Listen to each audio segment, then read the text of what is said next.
Let me ask you a question. Do you have vision?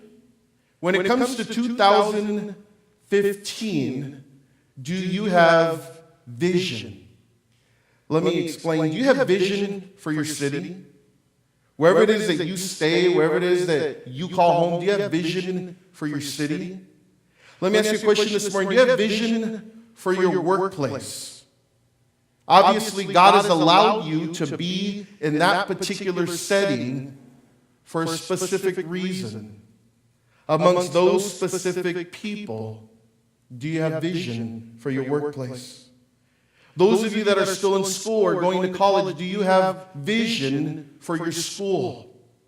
Oh, I know your vision is to finish, to get the paper. I know that's part of the vision. But beyond that, spiritually speaking, do you have vision for your school? Why did God put you there? How about your family? Do you have vision for your family? Do you have vision for what you believe God wants to do through you with those who are your loved ones? Do you have vision for your neighbors? God didn't just put you in your neighborhood for, by accident or by coincidence. God has allowed you strategically to be next door to them, whoever they may be. Do you have vision for that relationship? I threw a couple more. Do you have vision for your children this year? Is there something that God has laid on your heart that you want to do as a family collectively for the Lord?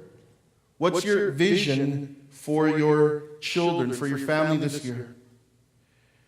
In Proverbs chapter 29, verse 18, if you guys are taking notes, the Bible says, where there is no vision, the people perish. And I believe that it is imperative that we seek vision from God for the different places and people that we spend so much time in and around. Let's stop right there for a minute. Give me your eyes, church. I want to emphasize this point this morning. I believe that it's important because we spend so much time in these different places and around these different people that we ask the Lord to give us vision on what to do this new year. I know I look at myself and I'm like, I spend so little time at home. And sometimes I spend so little time even with my wife or with my children.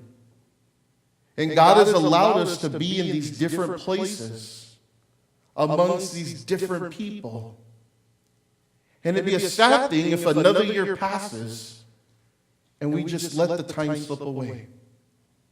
It'd be sad if the whole year passes, 12 months go by, and we don't do what the book of Ephesians says, which is redeem the time, because the days are evil. And so the Lord this morning, I believe, wants to challenge us through his word here in Acts chapter 18 by saying, hey, would you ask me for vision? Lord, there are people in my city who are going to die, who are going to go to hell apart from knowing you. I need vision. Or maybe your prayer might sound something like this: Lord, there are people in my workplace who are lonely, lost, hurting, without hope. God, I need vision on how to reach them. Or maybe it might be like this. As some of you guys know, I've been going to the gym lately.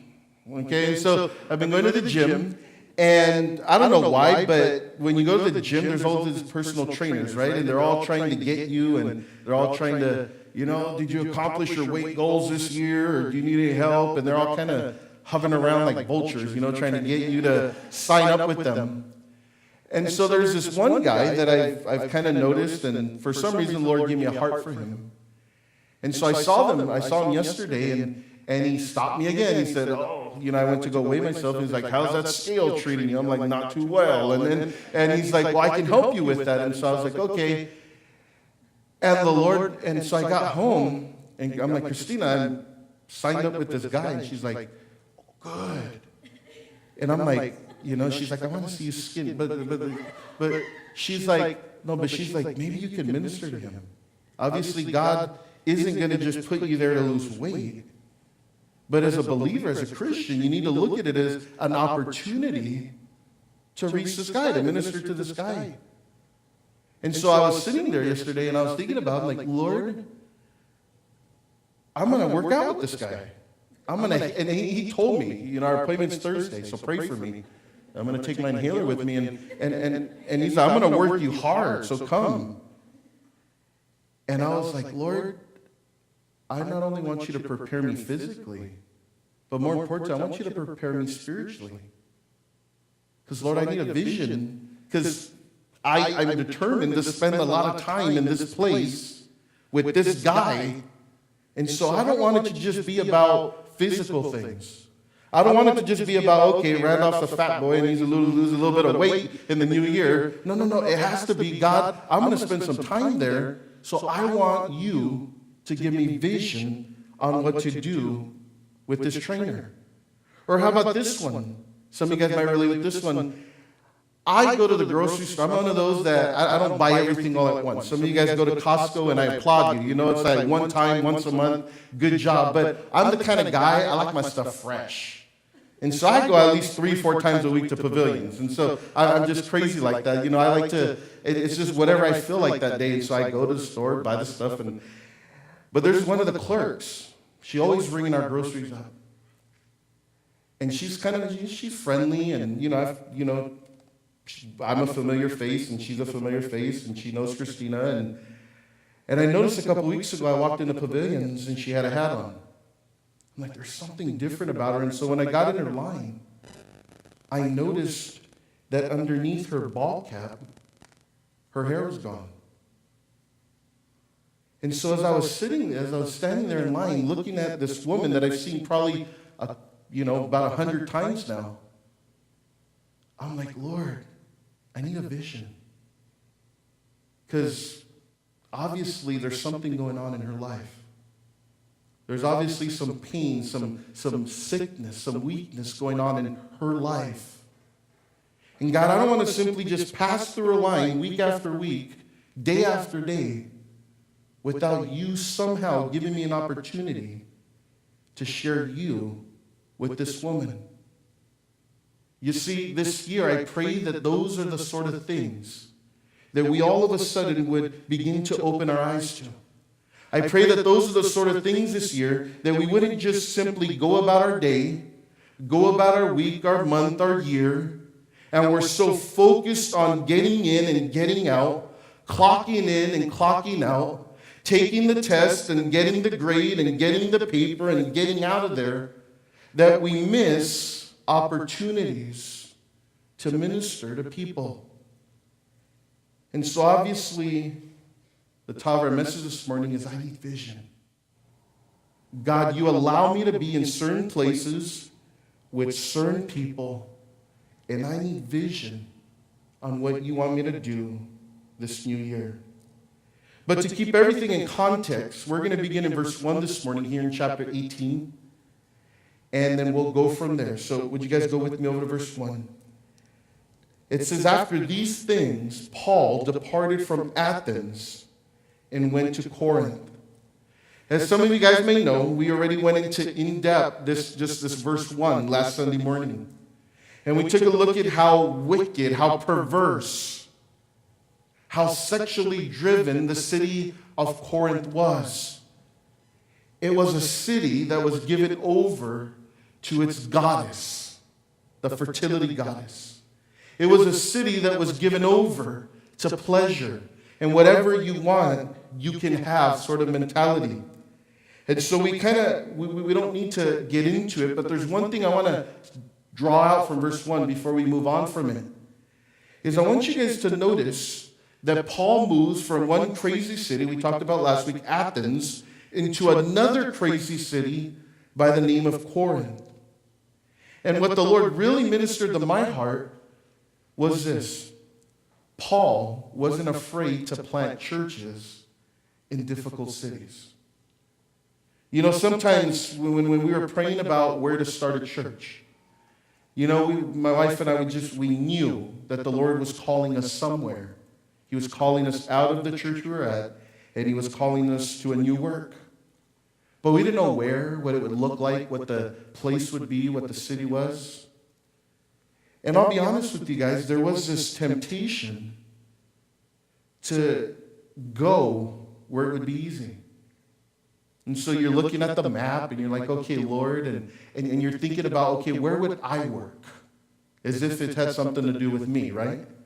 Where's Randolph going to work? And the Lord's like, Randolph ain't going to work nowhere. You know what I mean? You're bootleg, you're whack, you know, and so you're not going to work anywhere. And so don't think about where's Randolph going to work.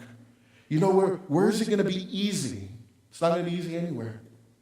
Where can we go set up shop and start church? And it's not going to be easy. And I remember the Lord made it as clear as day. I want you to go, and I want you to go to Venice. And I remember sharing this with people, and I'm telling them the story of how it came to be. And they're like, you're crazy. That's like the last place anyone would want to start a church. You know, go set it up in some nice little white picket fence neighborhood and watch people come. Or go to some community where there's already a bunch of Christians, and maybe you can jack a few from another church. And obviously your flesh is like, that sounds good. That sounds, instant church. And yet the Lord's like, no, I want you to go to Venice. And so I look at Paul leaving intellectually prideful Athens and saying, I'm going to go and I'm going to leave. Where are we going to go? He goes to a crazier city by the name of Corinth. And so Paul wasn't necessarily into easy missionary work. He was into wherever the Lord would call him. Would you guys keep reading with me in verse 2? It says, and he found a certain Jew named Aquila, born in Pontus, who had recently come from Italy with his wife Priscilla, because Claudius had commanded all the Jews to depart from Rome. And he came to them. So because he was of the same trade, he stayed with them and worked. For by occupation, they were tent makers. And so as he makes his way into the city of Corinth, he meets this couple, Aquila and Priscilla. Reminds me of my uncle Randy and Sandy. But anyways, Aquila and Priscilla. And we're told that they were driven away out of Rome when Claudius had commanded that all the Jews be driven out of the area.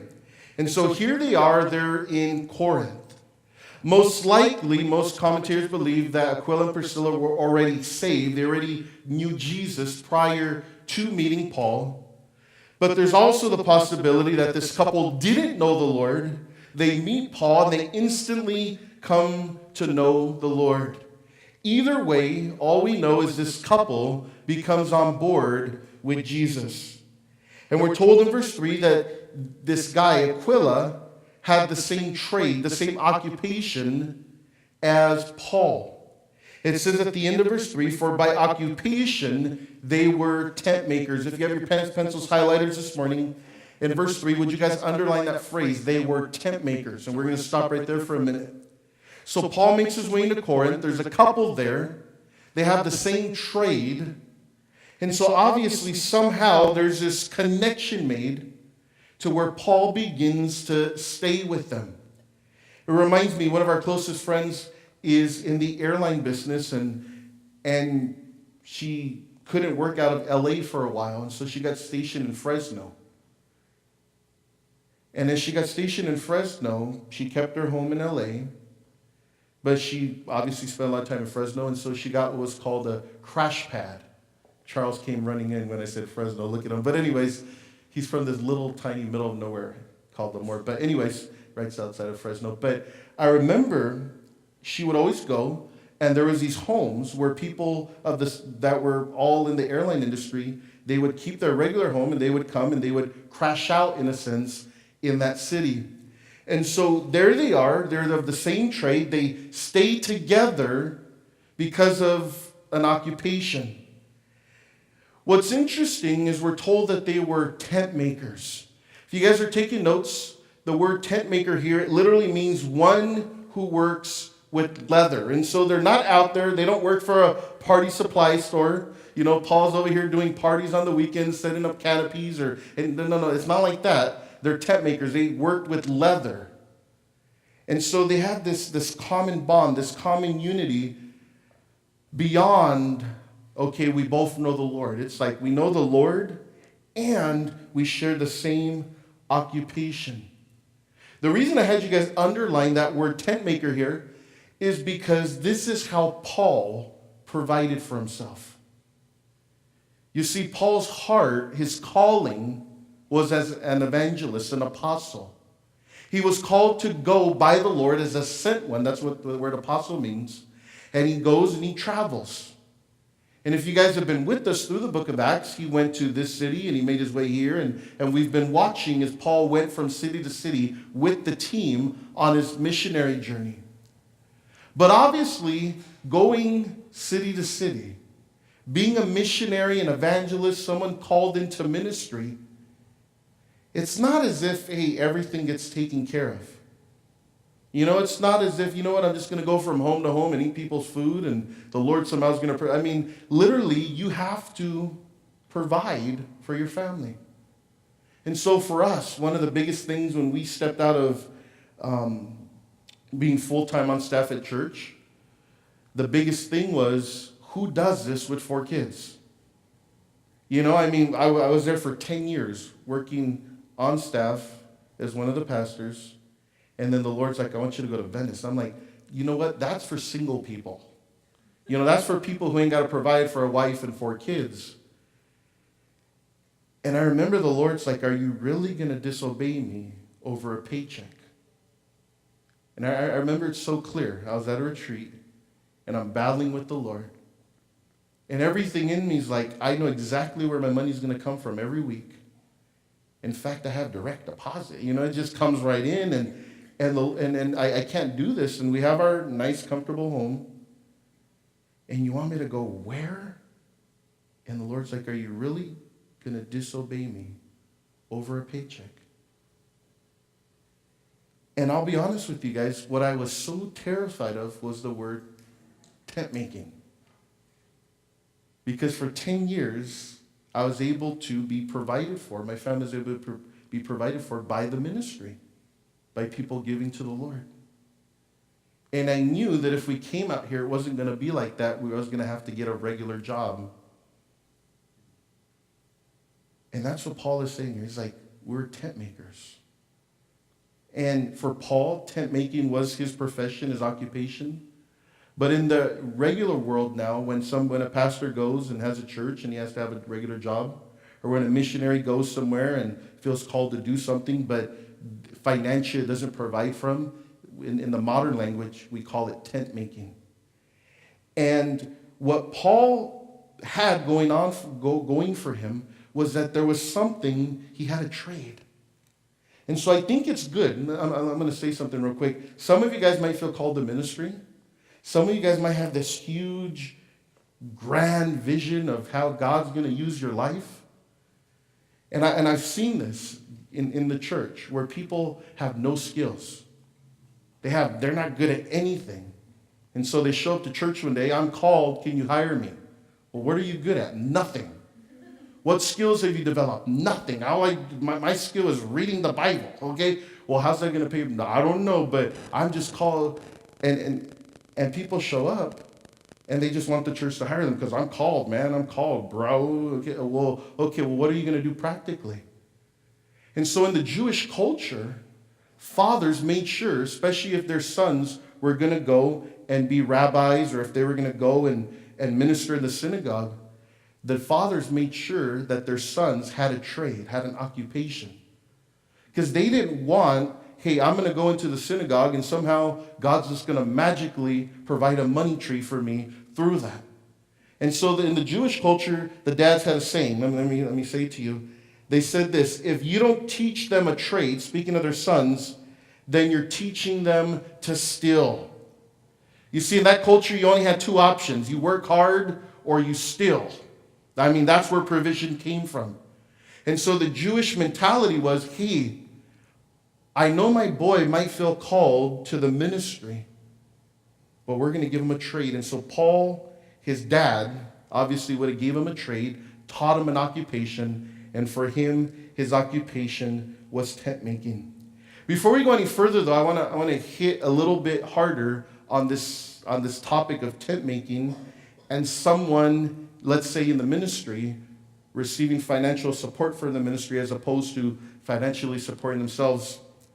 In 1 Corinthians chapter 9, verse 7, listen to what Paul said to the Corinthian church later on about whether or not someone who's in the ministry should be receiving some sort of wage for their work. It says in 1 Corinthians 9, 7, it says, what soldier has to pay his own expenses? What farmer plants a vineyard and doesn't have the right to eat some of its fruit? What shepherd cares for a flock of sheep and isn't allowed to drink some of the milk? Jump with me over to verse 11 through 12. It says, since we have planted spiritual seed among you, aren't we entitled to harvest of the physical food and drink? If you support others who preach to you, shouldn't we have an even greater right to be supported? But we have never used this right. And so Paul, writing to the church of Corinth, not wanting to stumble them, thinking, you know what, I'm over here ministering to you, but somehow it's turned into a job for me. He says, I have the right. He says, what soldier has to go and pay his own? No. He's supported if you feel called to be a soldier. He says, what shepherd has to go out there and say, you know what, I'm going to watch the sheep and I'm going to pay to do it? No. He's like, no, I'm the shepherd's provided for. What farmer goes and has his little thing and doesn't get to partake of some of the crops or some of the milk? And so he says, I have every right as a minister who's planting spiritual seeds to be provided for from the church. He says, but not to cause a stumbling block, I haven't used that right. And so it's interesting because there's certain times and certain seasons in a church where I think it's important for the pastor to roll up his sleeves and get out there during the week, just like his congregation does. And that's what Paul is saying here in 1 Corinthians 9. But I will also say that in 2 Corinthians chapter 11, Paul, because the work began to grow in Corinth and needs begin to arise amongst his church, that all of a sudden the church of Philippi hears what's taking place in Corinth, and they go and they send some money over to Paul to provide for him so he didn't have to tent make for a season. And so either way, it works out, doesn't it?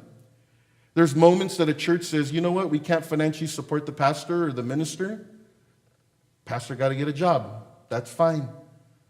But there's also moments where, hey, it begins to happen, ministry begins to grow, needs begin to take place in the church, and it's at a crucial point where the church can really begin to grow, and the pastor is worth his wage. And so either way, this whole tent-making idea is something that is biblical. Keep reading with me in verse 4. It says, and he reasoned in the synagogue every Sabbath and persuaded both Jews and Greeks. When Silas and Timothy had come from Macedonia, Paul was compelled by the Spirit and testified to the Jews that Jesus is the Christ. But when they opposed him and blasphemed, they shook his garments and said to them, your blood be upon your own heads, I am clean. From now on, I will go to the Gentiles. Let's stop right there. So Paul, as was his custom in every city he went, you guys remember, he goes into the synagogue and he begins to persuade, it says in verse 4, this is interesting, both Jews and Greeks. What's interesting about Corinth was not only were there Jews in the synagogue, but it says that there were Greeks as well. You see, there were some Greeks that were so fascinated by the Jewish culture that they kind of tagged along, and they would go to synagogue as well, and they would love to just listen, to hear. There was a curiosity taking place, and so we're told that there were some, according to verse 5, as Paul was testifying concerning Jesus, it says in verse 6 that some began to oppose him. Now this is interesting because what we've been seeing throughout the book of Acts is that Paul being opposed for sharing Jesus, especially in the Jewish synagogue, wasn't something that was out of the normal, was it? No, we see constantly. He goes in, he's opposed. Some believe, some don't believe. He goes in, some turn to Jesus, others want to have him stoned and killed. I mean, this is the life of Paul as he's going and ministering to the Jews. But what's fascinating here is, if you guys will notice, that typically when Paul is opposed, what does he do? He just kind of lets it go. Or he makes his way to the next city.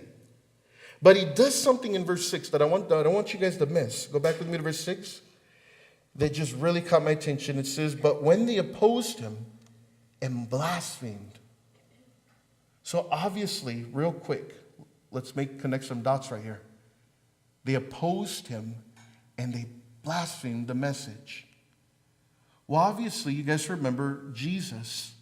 He says there's only one sin that can't be forgiven, which was what? The blasphemy of the Holy Spirit, or the rejection of Jesus Christ. And so not only did this crowd not want to hear what Paul had to say about Jesus, but they flat out rejected the message. They took it to a whole nother level, obviously. And so notice verse 6. It says, he shook his garments and he said to them, your blood be upon your own heads. I am clean. From now on, I will go to the Gentiles. Obviously, a button is pushed here with Paul, unlike the other times that he was opposed or the message was rejected. Obviously, something happened here that just got him boiled up to where he's like, you know what? I'm just going to shake it off. I am literally going to take it. I'm going to shake off my garments. Remember, Jesus said to do this in Matthew chapter 10, verses 11 through 14. I want to read it to you. These are the words of Jesus. He says, whenever you enter a city or a village, search for a worthy person and stay in his home until you leave town. When you enter the home, give it your blessing. If it turns out to be a worthy home, let your blessing stand. If it is not, take back the blessing. Notice verse 14. If any household or town refuses to welcome you or listen to your message, here goes the phrase, shake its dust from your feet as you leave. Those were the words of Jesus. So Jesus says, shake it off. I think Jesus was the original one to invent the whole dance. He's like, shake it off. Just get, I'm done. And then Taylor Swift came and she did her shake it off. But I'm like, no. Jesus invented shake it off. He's like, you go in there, they don't want nothing to do with it. Shake the dust off your feet. Here, Paul's shaking the dust. It's literally like this. Don't miss the picture. It's literally like he takes his cloak, his jacket, his garment off, and he just kind of like shakes it. He's just like, I don't want any of this to travel away with me. So he's like, I don't even want the dust from your home, from your city. As wherever I'm going to go next, I don't even want even your dust to travel with me. Why? Because it's a serious thing to reject Jesus. It's a serious thing. It's one thing to oppose. It's one thing to say, you know what? I get it. I got it. No, thank you. The other day I was at McDonald's and I was with Nathan and there was this lady there and she had 3 kids and I'm sitting there and I'm like, Lord, help me to minister to her. But I don't want her to think, it was a Sunday morning. Me and Nathan went like at 7 in the morning to McDonald's and Nathan's running in the play area, crazy kid. And so he's running around and the lady comes in and she's sitting there and I'm like, I'm on my way to church. And Nathan's connecting with her kids and her boys. And so I'm like, you know what? I'm just going to go for it. I'm going to ask this lady to come to church. And so, time's going on and we're wrapping it up. And I'm like, okay, I'm going to do this. And so I go over to the lady and I just said, hey, me and my son, we're on our way to church. Wonderful pastor, great place. I mean, you should really come and try it. Just down the street.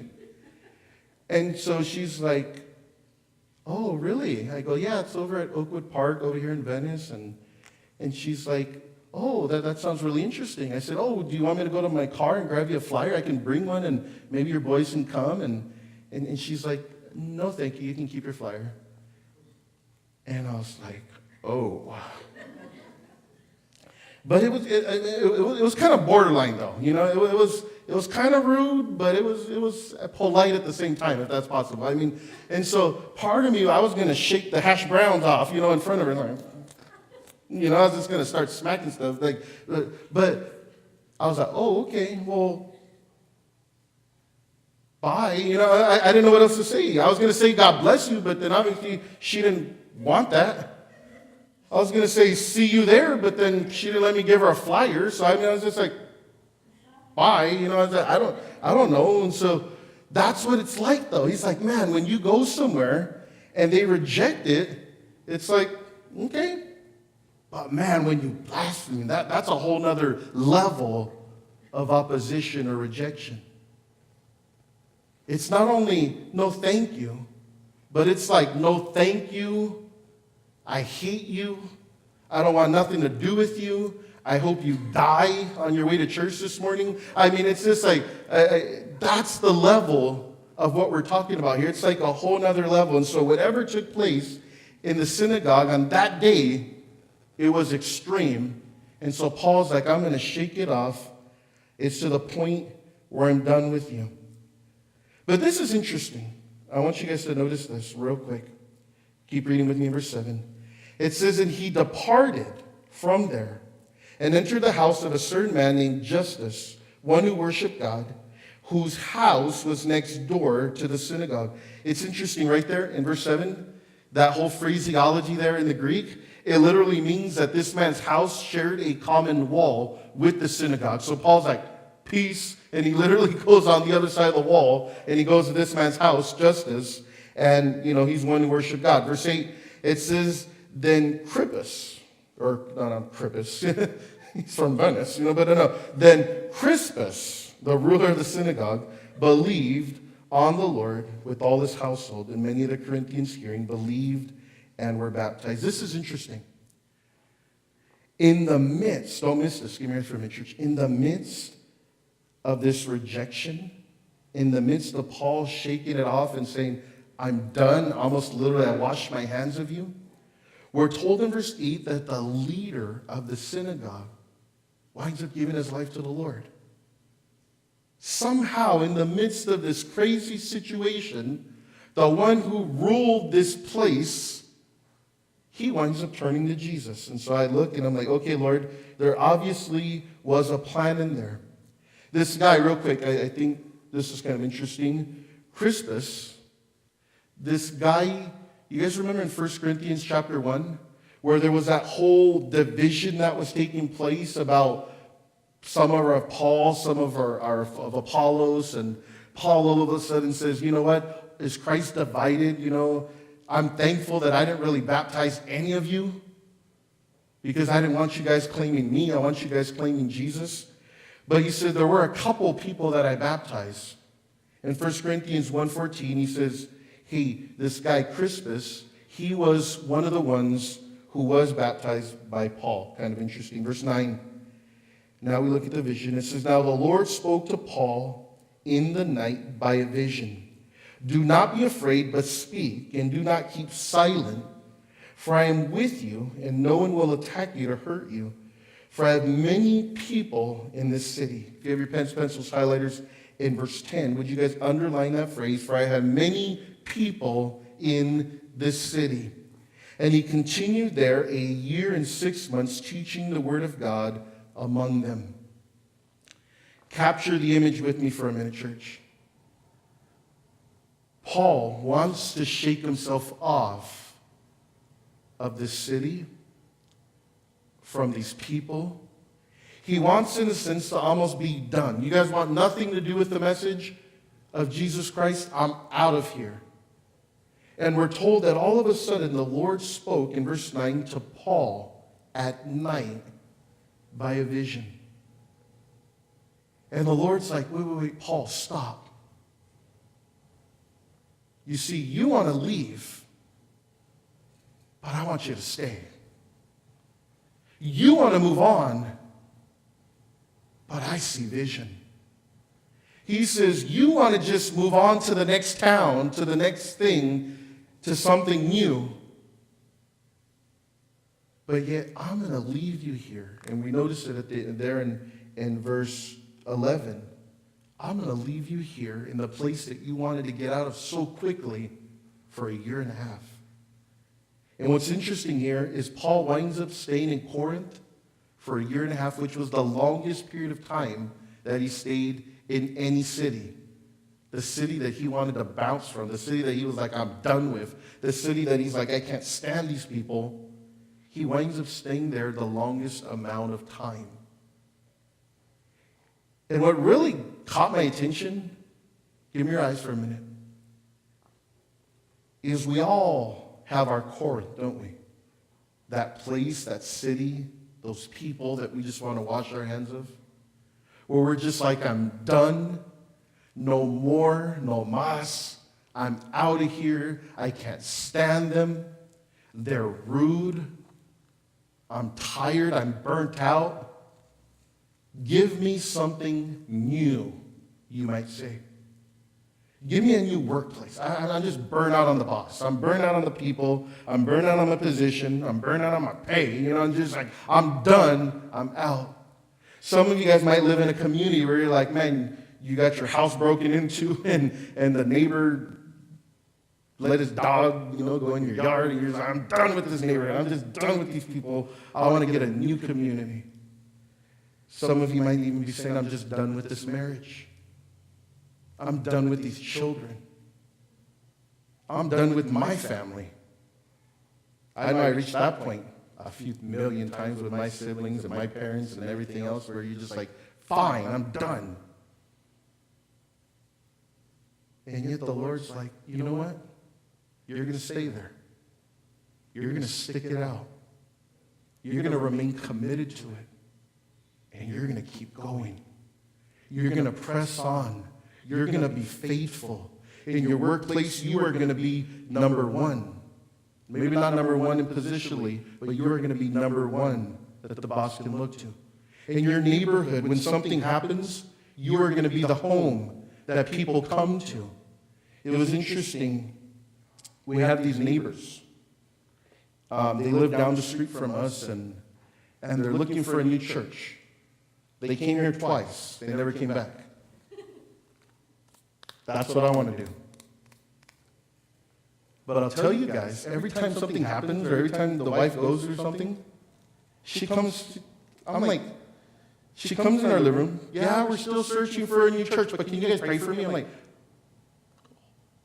no, you don't come, you only came twice. It's like, you're still looking for a church. But it's just like, that's who we are. That's who you guys are. It doesn't matter if they come to church or not. What matters is when something happens, do they know, hey, they can show up to your home? That's why God has you in your community.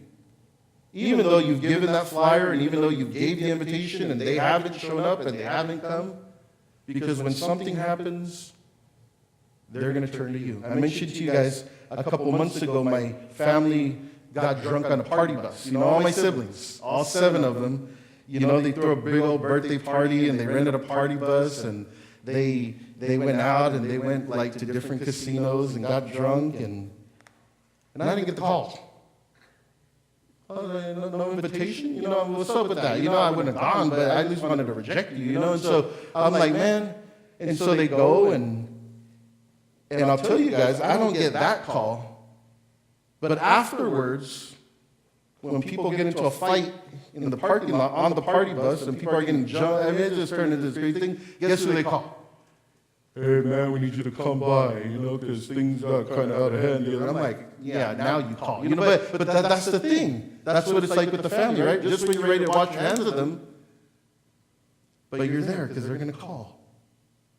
Oh, they might not call for the crazy stuff because they're ashamed of what they're doing. But I'll tell you, when life's falling apart, they're going to call. When it's a wild party on the party bus, you don't get that call.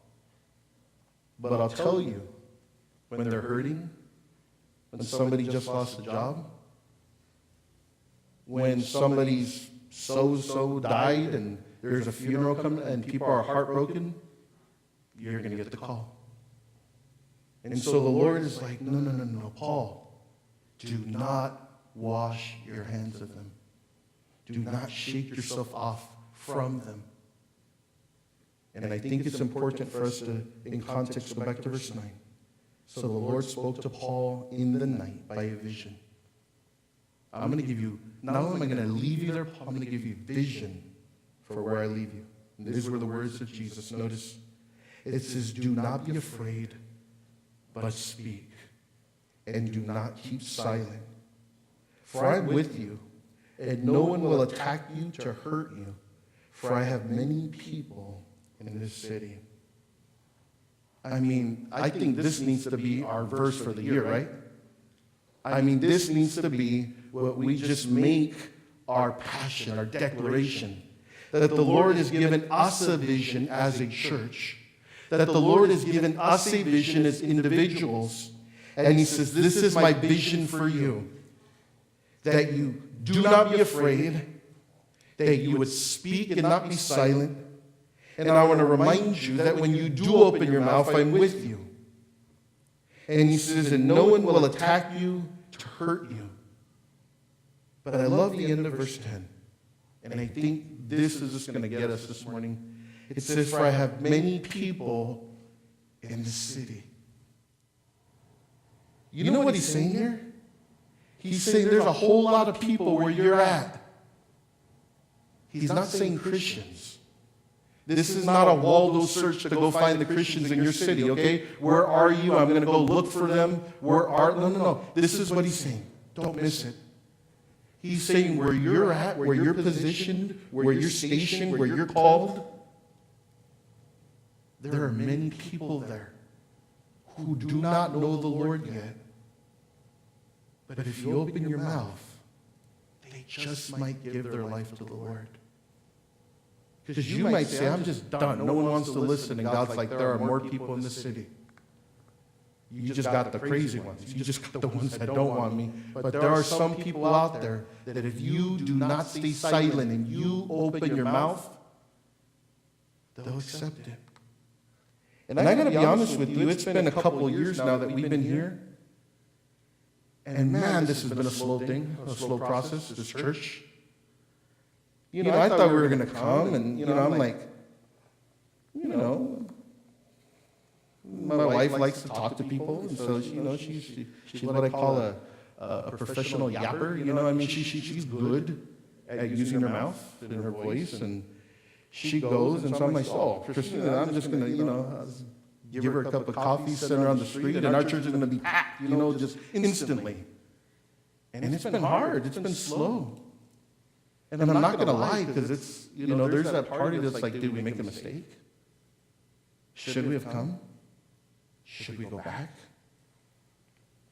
Or maybe not Venice. Maybe I misheard the Lord. Maybe it's Venice, Florida. And so, okay, should we do that? And so there's Venice, Italy. Who said Venice, California? I just heard Venice. And so you're like, man, I'm going to pack up and go to Italy. My kids are going to eat pasta. It's just like, man, no. That's not what we're going to do. It's Venice. And the Lord's like, I don't want you to give up.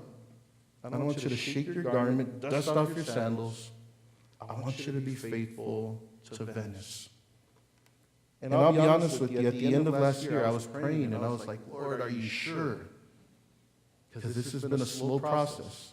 And I want you guys just for a second to keep in mind with me how it is from my perspective. Okay, we started with 8 of us in my living room. And we all had connections and ties to more like South Bay and Torrance area. And so we come out here and we start the church. And then little by little, the people that we're attracting are people from Torrance still.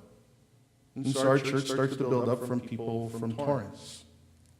And then finally, Dan and Christy show up. If you guys don't know Dan and Christy is one of our favorite couples here. Not that we show favoritism at Calvary Coastline, okay? But anyways, and so let there be a little exclamation point. But Dan and Christy come. Finally a Venice couple. In fact, they live right over here, right outside of Abercrombie. And I'm like, yes. I mean, we're hitting the ground rolling. We got Venice in the house. And so with like 20 people from Torrance. But that's okay. But at least we got 2 from Venice. It's a start. And then guess what? Dan and Christy moved back to South Bay, to Gardena. I'm like, come on. I grew up in Gardena. I'm like, I've been trying to come out here. We finally get a Venice couple and they move to Gardena. I'm like, okay, that's all good, and so whatever. Dan, Christy shake you off. But they still come, so that's good. And then, people are coming, church is still growing, but now it's Lomita people and more Pedro people. And I'm like, the church is growing, but not with Venice people. And then comes this guy, what was your name again? Mr. Jersey? Huh? Kevin. Kevin moves from New Jersey. And he lives somehow like a couple feet, a walk from the church here. He says, I found you online, I came, and he's here. I'm like, yes, a Venice guy. Yes. But then last time I saw him, he broke my heart because we were talking and we were out there, and I'm like, man, what's up? Yeah, Venice, and so I'm throwing up signs, and he comes to me and he says, yeah, Venice is really expensive. I'm like, no, Kevin, don't go there. And he's like, yeah, we're praying about moving. Where are you praying about moving to? No, don't say it, Kevin. Torrance. I'm like, Kevin! I finally got another Venice guy to come to my church, and you're going to go with the rest of them back to Torrance. Come on, Kevin. We're going to hire you on staff so you can live in Venice, okay? We're going to take a collection so just Kevin can stay in Venice. But I was like, no, Kevin, come on. And so the New Year's ending, I talked to Kevin. Kevin destroys my Christmas, with his Torrance revelation. But he's still here, so it's all good. But I'm like, And the Lord's like, no. You're going to stick to Venice. No, but Lord, just wash my hands. And you're going to stick to Venice. Because I have a lot of people still in the city. You just haven't talked to them. You just need to figure out some time to go out amongst them. You need to make your way out of these walls, out of your home, and go share with them. He says, they're out there. I have a whole lot of people in this city. A couple of verses I want to give to you guys before we're done this morning.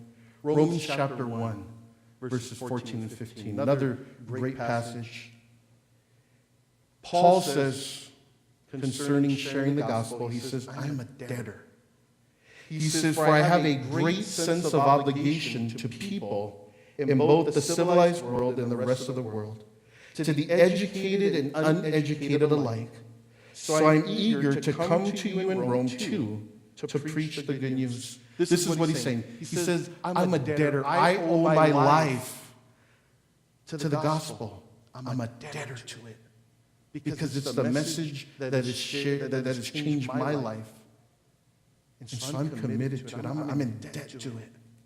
I have an obligation to people to share it. And so when the Lord says, hey, there are still people in the city, don't shake your hands, don't dust off your feet. You continue to go forward with where I've called you to and what I've called you to do. He says, be a debtor to it. So if God still has you in your workplace, be a debtor to that workplace. Yes, you're there to provide for your family through it, but you're also there as an ambassador for Christ, reconciling men back to God. He says, be a debtor, have an obligation to the people, because it changed your life, the gospel, and it can change somebody else's life. As we finish up this morning, would you guys turn to Ezekiel chapter 33? We're going to close up our time there. There's this beautiful piece of scripture here in Ezekiel 33.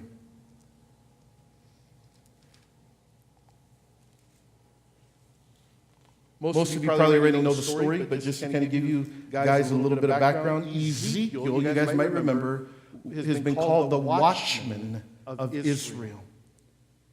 Notice Ezekiel 33, verse 1. It says, once again, a message came to me from the Lord. Son of man, give your people this message.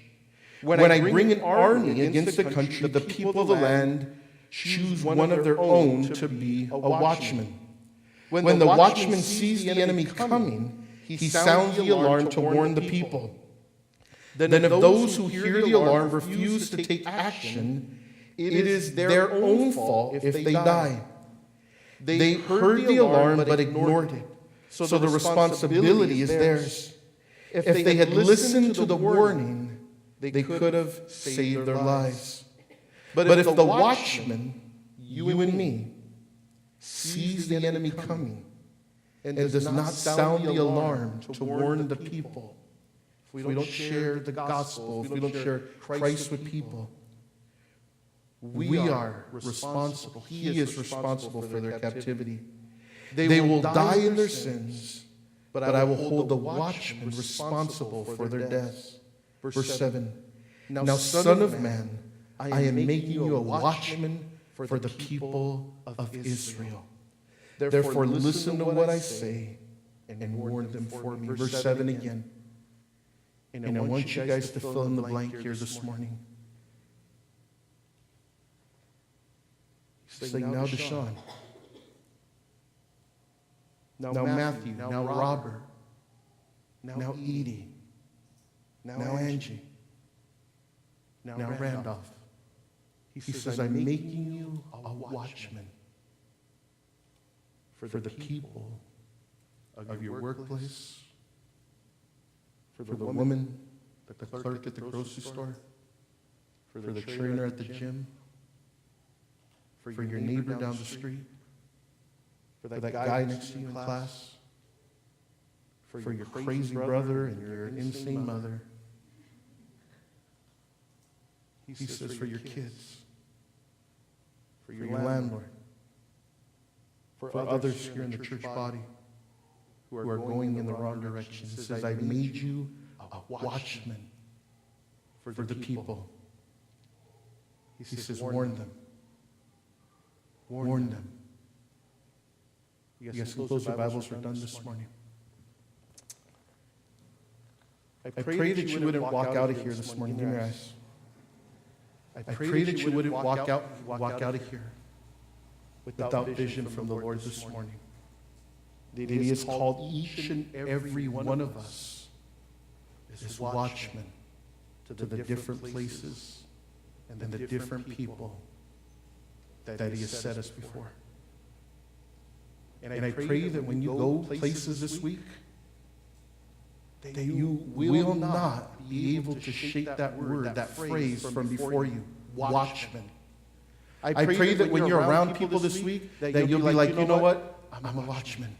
I pray that you would see that woman, wherever she is, but you see her all the time. I pray that you wouldn't be able to shake the word, the phrase, God has called me. My vision this year is that I'm a watchman.